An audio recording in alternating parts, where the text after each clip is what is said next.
The cup flew before anyone could stop it. Hot coffee splashed across her face and clothes, dripping slowly onto the polished office floor. The room froze instantly. Conversations died mid-sentence. Even the air felt like it had stopped moving. No one expected her to react the way she did. But before we dive deeper into this shocking story, welcome to Afro-Korean Fusion Channel, family. If you love powerful stories filled with drama, suspense, unexpected twists, and unforgettable revenge, then you're definitely in the right place.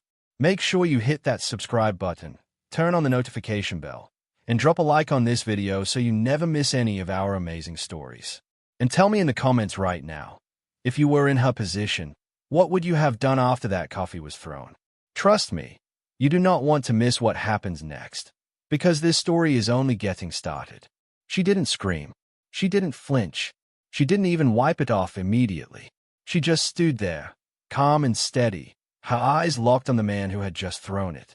"You're done?" she asked quietly. Her voice wasn't loud, but it cut through the silence sharper than any shout ever could. Across the room, a chair scraped slightly. Everyone turned.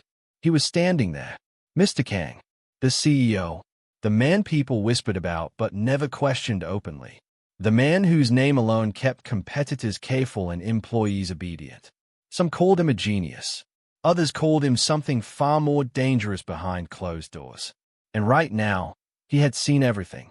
The man who threw the coffee, Daniel, swallowed hard but tried to hold his ground. "She shouldn't even be here," Daniel muttered, forcing confidence into his voice. "Walking around like she owns the place." A few people shifted uncomfortably. No one backed him up out loud. The woman slowly reached for a napkin on the nearby table and dabbed her cheek, still calm. Mr. Kang's expression didn't change. Not anger, not shock, nothing. He looked at her for a brief moment, then at Daniel, then turned and walked out of the room without saying a single word. The silence he left behind was heavier than any explosion. Daniel let out a shaky laugh. See, even he knows this is ridiculous.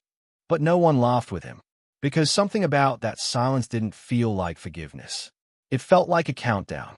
Earlier that morning, everything had started so differently. She walked into the building without security, without an assistant, without any announcement. She wore a simple outfit, no flashy jewelry, nothing that suggested power or status. The receptionist barely looked up. "Do you have an appointment?" "I don't need one," she replied calmly. The receptionist frowned slightly but didn't argue. Something about her tone made it hard to. As she walked through the office, heads turned, not because people recognized her, but because they didn't. New faces always drew attention, especially in a company where everyone knew their place. "Who's that?" someone whispered. "No idea. Probably someone's guest. She looks out of place." The comments followed her, quiet but sharp. She heard every single one, but her expression didn't change.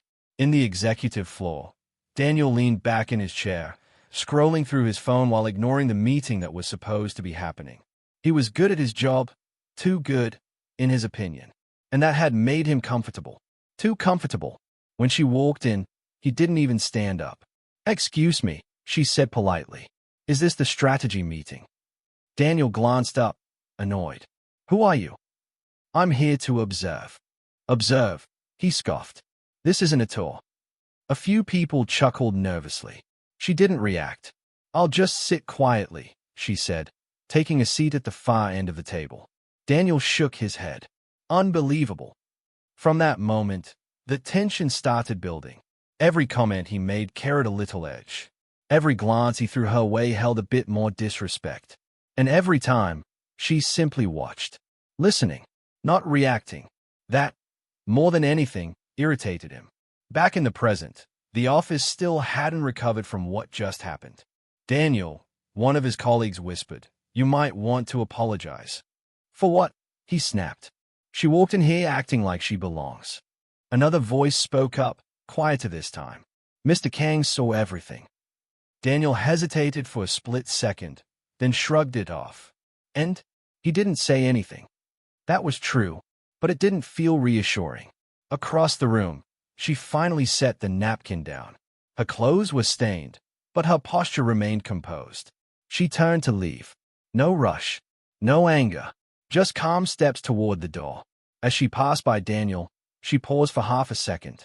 Just enough to say something. "You're right about one thing," she said softly. Daniel frowned. "What?" She looked at him, her eyes steady. "I do belong here." Then she walked out. The rest of the day felt off. Emails started coming in. Small things at first. A meeting was rescheduled. A budget approval got delayed. Access to certain files was suddenly restricted. Nothing dramatic, but enough to make people uneasy. Daniel noticed it too. "This system is acting up," he muttered, refreshing his screen again. Across the office, others were experiencing the same thing. "Did your access get revoked?" "Yeah. Temporarily, I think." "Why is finance asking for reports from last quarter again?" No one had answers. By afternoon, the whispers had changed. It was no longer about the woman. It was about what was happening now. And why? In his office, Mr. Kang stood by the window, looking out over the city. She entered without knocking.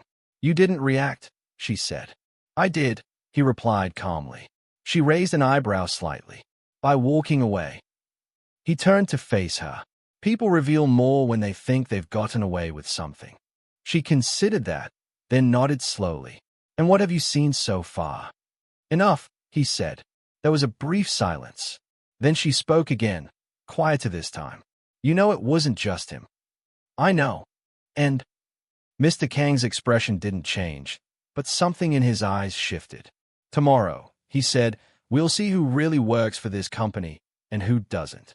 Back in the main office, Daniel leaned back in his chair, trying to shake off the strange feeling creeping up on him. "It's nothing," he said out loud, more to himself than anyone else. "Just a coincidence." But deep down, he wasn't convinced. Because that woman, the way she looked at him, it didn't feel like the end of anything. It felt like the beginning. And somewhere in the building, decisions were already being made. Decisions that would change everything. If you think this is already intense, just wait. Because what happens next is where everything completely flips. The next morning didn't start normally. It started with silence. There were no casual greetings, no laughter, no small talk by the coffee machine. The usual energy in the office had been replaced by something heavier, uncertainty. People arrived earlier than usual, not because they were eager to work, but because they wanted answers. Daniel walked in with forced confidence, his footsteps louder than necessary. He glanced around and noticed how people avoided eye contact. "Why does everyone look like they saw a ghost?" he muttered, dropping his bag on his desk. No one replied. That alone irritated him. He powered on his computer, expecting everything to return to normal. It didn't. A notification popped up immediately. "Access restricted." Daniel frowned. "What?" He refreshed the system. Same message. He tried another file. Blocked. Another. Blocked. "What is this?" he snapped, louder this time. Across the office, similar reactions started rising. "I can't access the client database. My permissions are gone. Why is everything locked?" Panic didn't hit all at once. It spread slowly, like something creeping under the surface. Daniel stood up abruptly and walked toward IT. "This better be a system error," he said. The IT manager didn't even look surprised. "It's not." Daniel's jaw tightened. "Then fix it." "I can't." "What do you mean you can't?" The IT manager finally looked up, his expression serious. "These changes came from the top." Daniel paused. "The top? Meaning?" Before the IT manager could answer, a voice echoed across the office. "Everyone to the conference room. Now." It wasn't loud, but it carried authority, and everyone recognized it instantly. Mr. Kang. The room filled quickly. No one wanted to be the last to arrive. Daniel walked in with a stiff posture, trying to maintain control of a situation he clearly didn't understand anymore. At the front of the room stood Mr. Kang. Beside him, this time, she wasn't standing quietly in the background. She stood next to him, equal, calm, in control. A large screen behind them flickered on, displaying spreadsheets, reports, and names. The atmosphere shifted immediately. Mr. Kang didn't waste time. "Yesterday," he began, his voice steady. Something very simple happened. No one moved. A moment that revealed far more than most of you realize. Daniel crossed his arms. With all due respect, sir, this is getting blown out of proportion. A few heads turned sharply toward him, but he didn't care. Mr. Kang looked at him briefly. Is it? Daniel held his gaze. Yes, it was an accident. A misunderstanding. The woman finally spoke. It wasn't an accident. Her voice was calm, but there was no softness in it. Daniel scoffed. You don't know what you're talking about. She tilted her head slightly. I don't. She nodded toward the screen, and the footage appeared, clear and unedited. The entire incident played out, from the first comment to the rising tension, to the exact moment the coffee left Daniel's hand. No one spoke. Daniel's confidence cracked for a second, but he quickly tried to recover. It still doesn't prove anything, he said. People get frustrated. It happens. Mr. Kang stepped forward slightly. What matters is not the action, he said. It's the intention behind it. Silence filled the room again. The woman took a step forward. Let's talk about intention, she said. She tapped a remote, and the screen changed. Emails appeared. Internal messages. Private conversations. Some employees gasped. Others looked down immediately. Daniel's face tightened. These, she continued, are messages sent over the past 3 months. Comments. Assumptions. Judgments. A message zoomed in on the screen. She's probably just another outsider trying to benefit from him. Another appeared. People like her don't last long here. A third followed. She doesn't belong. The room felt smaller with every word. Daniel shifted uncomfortably. Everyone talks. That doesn't mean anything. It means everything, she replied. Her eyes moved across the room, stopping briefly on each person. You weren't reacting to a situation yesterday, she said. You were revealing who you already were. No one could argue with that, because deep down, they knew it was true. Mr. Kang folded his hands behind his back. This company was built on discipline, he said. On respect. On understanding power. He paused slightly. Some of you seem to have forgotten that. The tension in the room rose even higher. Then came the words no one expected. She is not just my wife. The room froze. Daniel blinked. What? Mr. Kang didn't look at him. She is the reason this company exists. Silence. No one even breathed. The woman continued calmly. 5 years ago, this company was failing. She gestured toward Mr. Kang. He had the vision. Then she gestured to herself. I had the strategy. Another click, and the screen filled with data, growth charts, expansion timelines, investment records, all tied to her. I built the systems you rely on, she said. The partnerships you benefit from. The structure that keeps this place running. She let that sink in. And yesterday, you threw coffee at it. The words landed harder than anyone expected. Daniel's mouth opened slightly, but no words came out. For the first time, he looked uncertain. No, that's not, he stammered. No one told us. Her expression didn't change. You weren't supposed to know, she said. That's the point. The room fell into a deepest silence. Because now, it wasn't just about what happened. It was about what it revealed. Mr. Kang stepped forward again. Power, he said, is not always visible. He looked around the room slowly. And respect should not depend on it. No one dared to interrupt. Daniel finally spoke again, his voice lower now. So what? This is it. You're just going to fire people over this. The woman and Mr. Kang exchanged a brief glance. Then she answered, No. That single word confused everyone. Daniel let out a small breath. Good. Because that would be. We're not just firing people, she continued. The tension snapped back instantly. We're restructuring everything. A ripple of unease spread across the room. What does that mean? Someone asked quietly. She didn't hesitate. It means, she said, that by the end of today, everyone in this room will know exactly where they stand. Daniel felt it then, that sinking feeling in his chest. This wasn't over. Not even close. And whatever was coming next was going to be far worse than he expected. No one spoke after that. The weight of her words settled heavily over the room, pressing down on every single person present. Even those who hadn't said anything the previous day suddenly felt exposed, like silence itself had become evidence. Daniel forced a laugh, but it came out dry. "You're making it sound like a courtroom," he said, trying to regain control. "This is a company, not."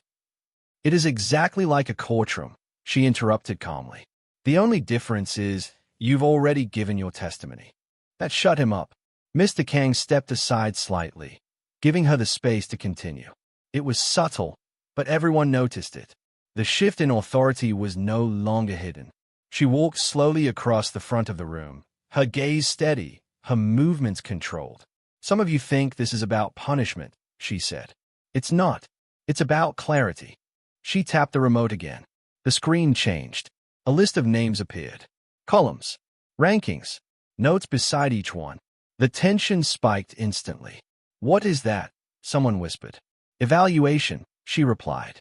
Daniel leaned forward slightly, his eyes scanning the screen until he found his name. He was near the top. A small smirk appeared on his face. "Of course," he muttered under his breath.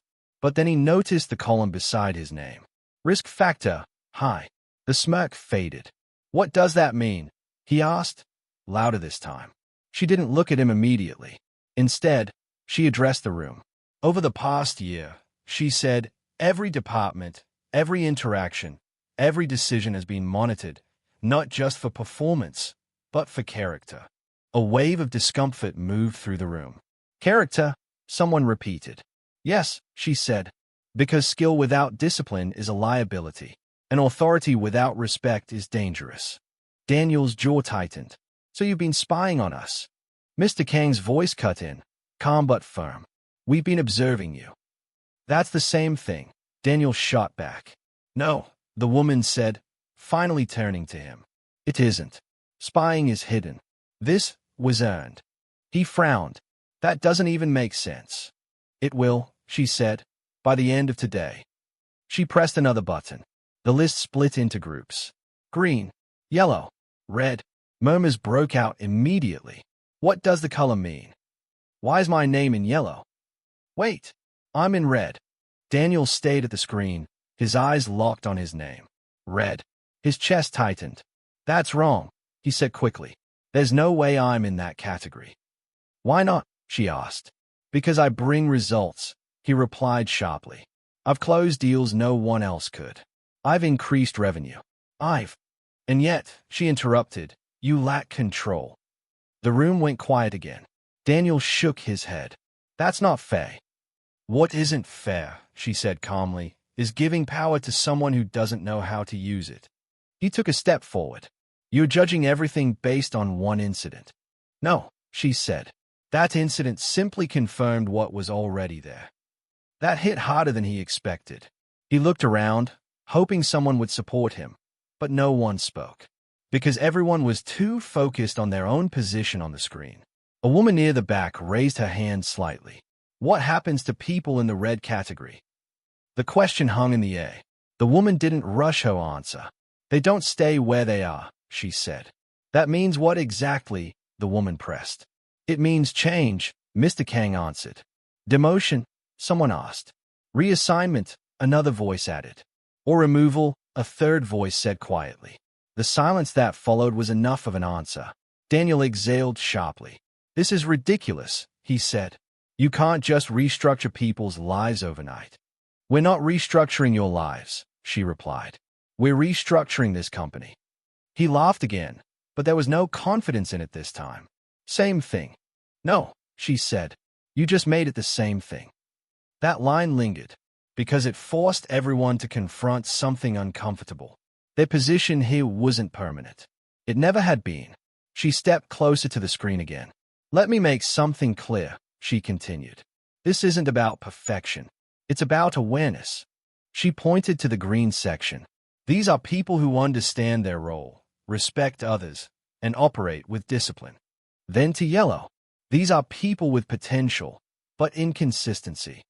Finally, red. "And this is where we have a problem." Daniel clenched his fists slightly. "You're labeling people based on your opinion." "No," she said. "Based on your behavior." Another employee spoke up, his voice cautious. Is there a way to move out of the red category? For the first time, her expression softened slightly. Yes, she said, but not today. That created a new kind of tension. Hope, mixed with fear. Daniel noticed it immediately. So what? We just sit here and wait for judgment. You already had your chance to change before today, she replied.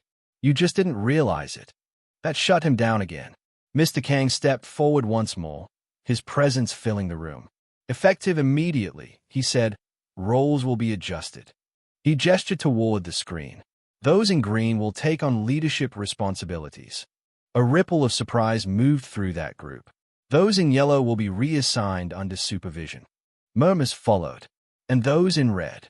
He paused. No one breathed. Will be removed from positions of authority. The words landed like a final blow.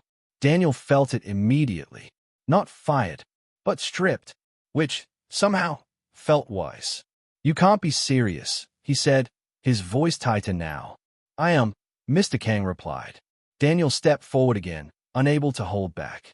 You're making a mistake. You need people like me. Mr. Kang looked at him directly. No, he said calmly. We needed people like you. That single word, needed, felt final. Daniel's confidence cracked completely this time. He looked at the woman, his voice lowering. So what happens to me now? She held his gaze for a moment before answering. That depends, she said. On what? On whether you're willing to understand what you did wrong, or continue pretending you didn't. He opened his mouth to respond, but no words came out. Because for the first time since all of this started, he wasn't sure what to say. And that uncertainty was something he had never experienced before. Daniel stood there, the weight of her words pressing down on him harder than anything that had happened so far. For the first time since he joined the company, he felt exposed, not because of his performance, but because of who he was being seen as. He tried to hold on to something familiar, something solid. I didn't do anything worse than anyone else here, he said, his voice lower now but still defensive. You're singling me out because of one moment. His eyes moved around the room, searching for agreement, for support, for someone to validate him. But no one spoke, not because they disagreed, but because they were afraid that speaking would only draw attention to themselves. The silence that followed wasn't empty. It was judgmental, heavy, and final. The woman watched him carefully, not with anger, but with a kind of measured patience that made him even more uncomfortable. You still think this is about one moment, she said. That's the problem. Her tone didn't rise, but it carried enough weight to stop him from interrupting again. That moment didn't create your behavior. It revealed it.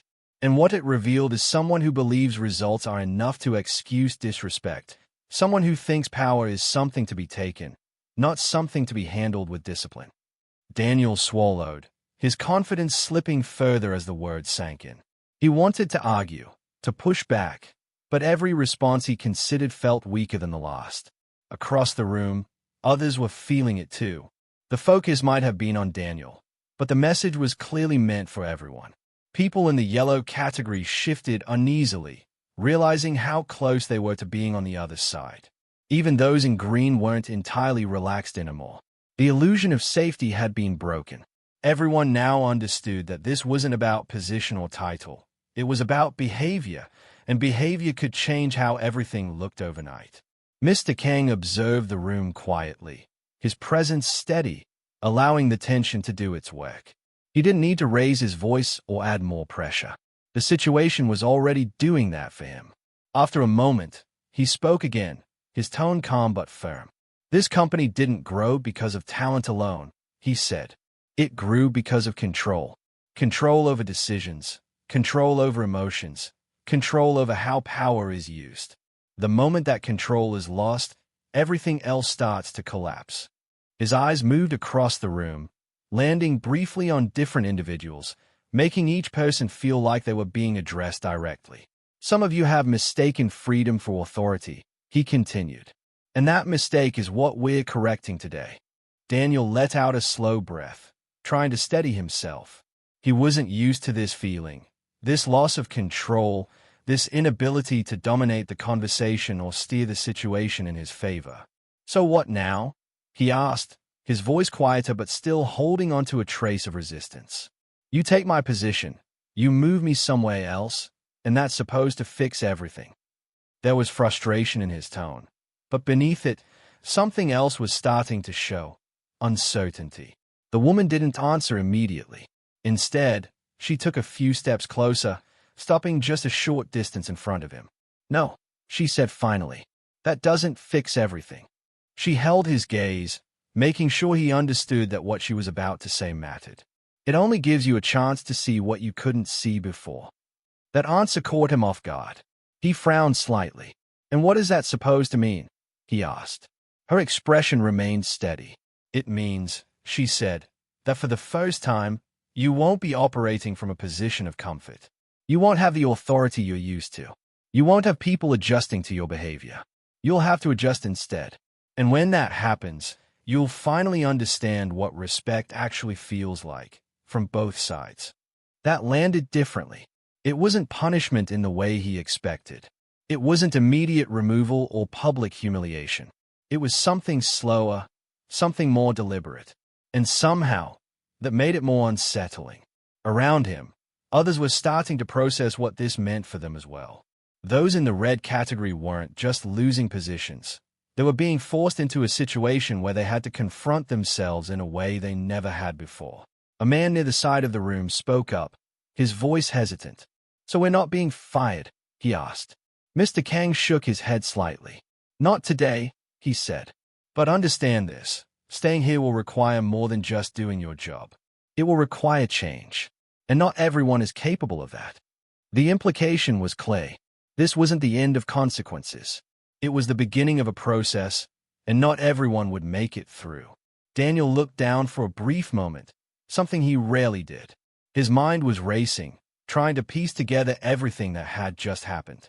The confidence he walked in with that morning was gone, replaced by something unfamiliar. He glanced back up at the woman. "And if I don't agree with any of this?" he asked, though the edge in his voice had softened. She didn't hesitate. "Then you're free to leave," she said simply. "No one is being forced to stay. But if you do stay, you follow the structure. No exceptions." That answer removed any illusion of negotiation. This wasn't a discussion. It was a decision that had already been made. The room fell into another silence. But this one felt different. It wasn't just tension anymore, it was realization. People were beginning to understand that this moment was bigger than the incident, bigger than the restructuring. It was a shift in how everything worked. Mr. King glanced at the time briefly before speaking again. "You'll receive your updated roles within the next hour," he said. "After that, you report directly to your new supervisors." There was no dramatic ending, no final speech. Just a clear, controlled conclusion. But before anyone could start moving, the woman added one last thing. "And one more detail," she said, her voice cutting through the room again. Everyone stopped. The person who threw the coffee, her eyes shifted to Daniel. "Will begin at the lowest operational level in the company." A sharp wave of reaction moved through the room. Even those who had remained quiet couldn't hide their surprise this time. Daniel's head snapped up. "What?" he said, the word slipping out before he could stop it. For a moment, the old reaction tried to return, the anger, the disbelief, but it didn't hold the same strength. "Not here. Not anymore." She didn't raise her voice. She didn't need to. "You wanted to understand what it means to belong here," she said. "Now you'll learn it from the ground up." The finality in her tone left no room for argument. And as the reality of that sank in, Daniel realized something he hadn't considered before. This wasn't about taking something away from him. It was about showing him what he never actually had. Daniel didn't respond immediately. For once, he couldn't find a quick reply that would turn the situation in his favor. His mind kept looping over the same idea: lowest operational level. It sounded simple when she said it, but in a company like this, he knew exactly what it meant. It meant no influence, no authority, no respect from people who, just hours ago, had been beneath him. And worse than that, it meant starting over under observation, where every mistake would be visible and every reaction would be measured. He finally exhaled sharply, shaking his head as if trying to dismiss the reality forming in front of him. "This is insane," he muttered, more to himself than anyone else. "I built results, hey. I made deals that kept this company moving." His voice rose slightly as he turned toward Mr. Kang, trying to reclaim even a fragment of control. "And you're throwing that away because of what?" A moment of frustration. Mr. Kang didn't react immediately. He simply looked at Daniel for a long moment, as though studying something that had already been understood. When he finally spoke, his tone remained calm. "You're still thinking in terms of what you built," he said, "but you're ignoring how you built it." That statement landed heavily in the room. Daniel frowned, but didn't interrupt. Mr. Kang continued, his voice steady. "Results without discipline don't last. They create dependency, not stability. And dependency is dangerous in a system like this." He paused slightly, then added, "You were effective. No one is denying that. But effectiveness without respect eventually becomes a liability." The room was completely silent now. Even those who had been quietly shifting earlier were still. The woman took a step forward again, reinforcing the shift in attention back to her. "You were never removed because you failed," she said, looking directly at Daniel. "You're being repositioned because you never learned where your behavior leads when it's unchecked." Daniel's jaw tightened, but his argument was weakening with every sentence. The certainty he once carried into every conversation wasn't there anymore. Instead, there was something unfamiliar building underneath it. Doubt. Not about the decision itself, but about how quickly everything had collapsed around him once he was no longer in control. A few employees in the yellow category exchanged uneasy glances. They weren't part of the punishment, but they could clearly see the message being delivered. One wrong assumption, one unchecked attitude, and roles could shift instantly. A woman near the back raised her hand hesitantly. "So, what happens to the rest of us?" she asked. Her voice wasn't defiant, just careful.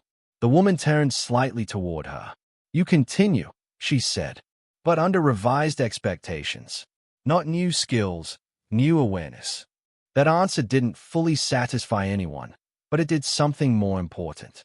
It reminded them that they were still part of the system, just no longer comfortable within it. Daniel let out a short, humorless laugh.